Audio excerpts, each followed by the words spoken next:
She clinked her glass, leaned in with that warm, practiced smile, and said the words that gutted me like I wasn't even there.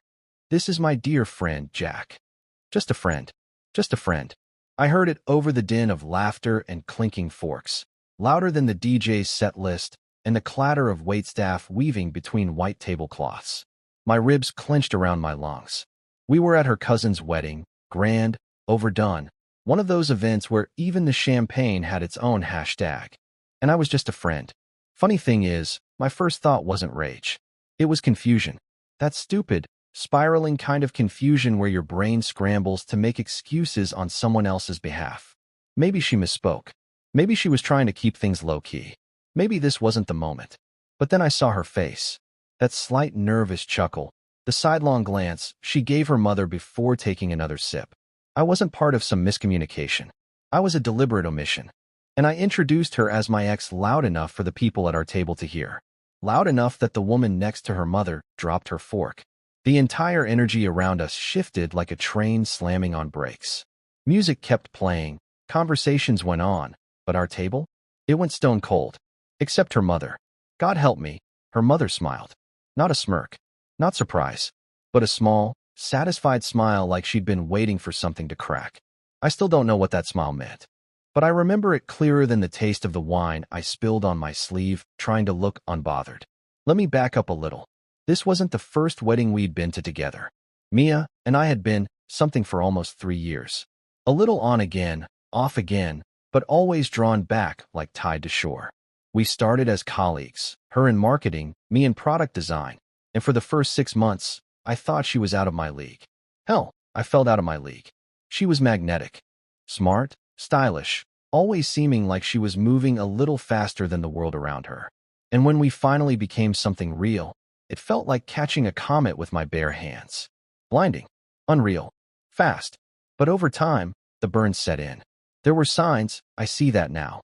The little jabs in front of her friends, the way she sometimes introduced me as her +1 or Jack from work, depending on the crowd. I thought she was just private. I thought we were solid behind closed doors, and that was what mattered.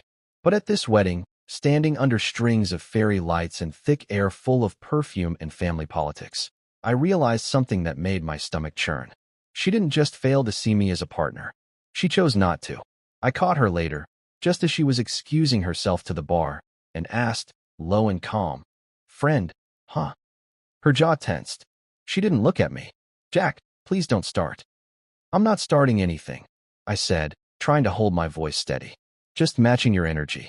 "You don't get it," she said, eyes darting toward her family clustered near the dance floor. "This wasn't the time. To tell your family I'm your boyfriend?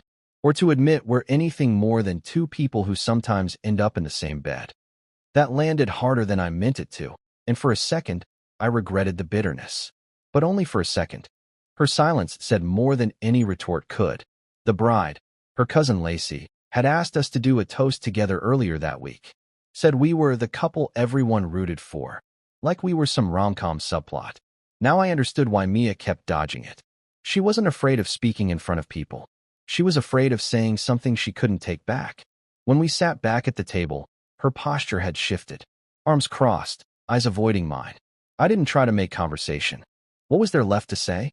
It was her uncle, of all people, who leaned toward me midway through the main course and muttered, "Son, I don't know what that was earlier, but I hope you know, you deserve better than being someone's secret." I didn't respond, just nodded once. He gave me a pat on the back like a coach who knows the game's already lost. The music picked up. People started dancing. Mia danced too, but not with me. She twirled with cousins, grabbed her niece, even shared a slow one with her dad. But never once did she reach for me. Never once did she make eye contact again.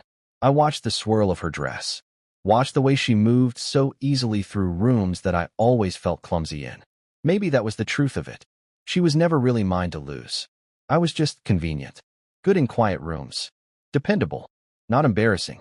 Someone she could laugh with in private, but not proudly introduce in public. And suddenly I felt like a guest in my own relationship. As the night wore on, I kept glancing at her mother. That same gentle smile. As if she knew the script. As if this was the act she'd expected her daughter to perform, and my line was just a little too bold. But that smile haunted me. It didn't feel smug. It felt sad, like a woman watching a rerun of a story she once lived through herself. I left the wedding early. I didn't say goodbye. I took an Uber to a motel 3 towns over and sat on the bed with my tie still on, the silence pressing in like static. I thought about all the ways I could have responded. A dramatic scene, a shouted confrontation, a public breakup. But what I'd said, my ex, was quiet. I didn't raise my voice. I didn't point fingers. I just gave the room the truth she was too afraid to offer. And that truth, it landed like thunder under chandeliers. I didn't sleep that night. Just stared at the ceiling of the motel room, counting the tiny cracks in the plaster and trying to make sense of how we'd gotten here. Not just to the wedding. To this, hollowed-out version of us. Mia and I had a ritual after every event. We'd stop for greasy food somewhere on the drive home, share fries, joke about who danced the worst, who cried during the vows. It was one of those small things that made me feel tethered to her, like no matter how public the event, we had a private world of our own waiting on the other side. But not this time. This time, I let the silence eat up the night. No text from her. No call asking where I went. Just nothing. The next morning, I checked out without brushing my teeth. My mouth felt dry and bitter, like I'd swallowed the version of myself I'd been pretending to be for too long. I drove back to my place and half expected to find her there, maybe sitting on the couch, ready with some weak explanation or tearful apology. She wasn't. But the framed photo of us still sat on the shelf, one we'd taken at her sister's engagement party a year ago. Her head on my shoulder, my hand on her back, both of us smiling. But now I noticed something I hadn't before. I was leaning in. She wasn't. It's strange, the way clarity works. It doesn't always hit like a flash. Sometimes it comes like fog slowly lifting, revealing everything you didn't want to see but can't unsee once it's there. Later that afternoon, I got a text. Mia, can we talk? I stared at it for 5 minutes before replying. Me, about what? She didn't answer right away. I imagined her reading and rereading that message, maybe expecting me to say, of course. Maybe hoping I'd make it easy. I always did. Then came her reply. Mia, I messed up. I shouldn't have said what I did last night. I panicked. Me panicked. Mia, it was my family. They don't get us. They wouldn't have understood. That line stuck with me. They wouldn't have understood. Understood what? That we'd been together for 3 years? That I'd stood by her through every career setback, every panic attack, every time she doubted herself? What was there not to understand? Unless the part they wouldn't understand was why she was still with me at all. I didn't reply. 3 hours later, she showed up at my door. No makeup, hair pulled back. That gray hoodie she used to sleep in when she stayed over on Thursdays. For a moment, it felt like old times. For a moment, I wanted to believe in that version of her. I'm sorry, she said before I could say a word. I was stupid. I stepped aside. Let her in. Some habits die slow. She paced the living room, arms folded like she was cold, though it was warm inside. My mom was pressuring me all night about the future, she said. About marriage, kids, timelines. I got nervous. I said the wrong thing. I didn't interrupt. I just watched her. You know how she is, she continued. She thinks I should be with someone more established. There it was. Not more loving. Not more supportive. More established. I nodded slowly. So you introduced me as a friend. I didn't mean it like that. Then what did you mean? I asked. Because it felt pretty clear. She sat down on the edge of the couch, like her body couldn't carry the weight anymore. I was scared. Okay. You've always been the steady one. The one who stays. I didn't think you'd leave. Those words hit harder than I expected. I didn't think you'd leave. Not I didn't want you to. Not I couldn't bear to lose you. Just the assumption that no matter how many times she minimized me, humiliated me, I'd still be there. Still be waiting. Still be safe. That's when I realized what I'd been to her all along. I was the safety net. The back burner love. The man she kept warm in her life while she waited for someone flashier, someone her mother wouldn't have to squint to approve of. I sat across from her and said, calmly, you're right. I used to be the one who stayed. Her eyes flicked up. Used to. I'm not him anymore. She blinked, trying to read my face. What does that mean? It means I can't be the man you turn into wallpaper. Jack, she started, her voice already trembling. No, listen, I said. I don't hate you. I'm not even angry. I just finally see it for what it is. You needed me to be invisible so you could keep pretending you were alone until someone better came along. Tears welled up in her eyes. Real ones, I think. But I didn't move. I didn't reach for her. I just let her sit with it. You said it yourself, I told her. You didn't think I'd leave. You assumed I'd wait, quietly, in the background, just in case you ever decided I was enough. She didn't deny it. She just wiped her eyes and whispered, I'm sorry. I know. A long silence followed. The kind that feels like the moment right after a building collapses, just dust and echoes where a structure used to be. Eventually, she stood. I should go. Yeah. She reached for the door, then hesitated. For what it's worth, I did love you. I nodded. I believe you. She left. I didn't cry. Not then. A week passed. No texts. No calls. I half expected her to come back again. Maybe to ask for another chance. Maybe to say she finally understood what she'd done. But she didn't. And I didn't reach out either. Still, her absence wasn't the part that kept me up at night. It was the smile. Her mother's smile. That soft, subtle curve on her lips after I called Mia my ex in front of everyone. The way she didn't look shocked or offended. Just knowing. I couldn't shake it. So, I did something I hadn't done in years. I reached out to someone in her family. Her older brother, Darren. We weren't close, but he'd always treated me decently. The kind of guy who made good small talk and remembered birthdays. I sent him a message. Hey, this is random, but do you remember the wedding? Something's been bothering me. He replied within an hour. Darren, if it's about my sister calling you a friend, I get it. That was rough, man. Me. Not just that. Her mom smiled after I said we broke up. It felt weird. Another pause.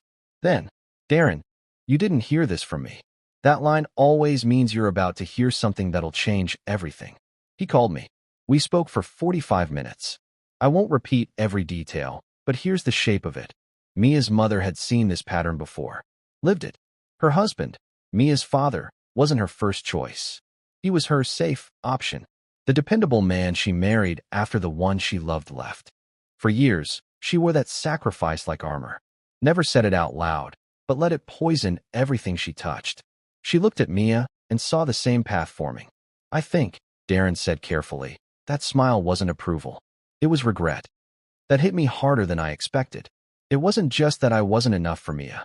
It was that her mother saw what Mia was doing to me and recognized the pattern she couldn't break in herself. That smile wasn't joy. It was resignation. Some legacies aren't loud.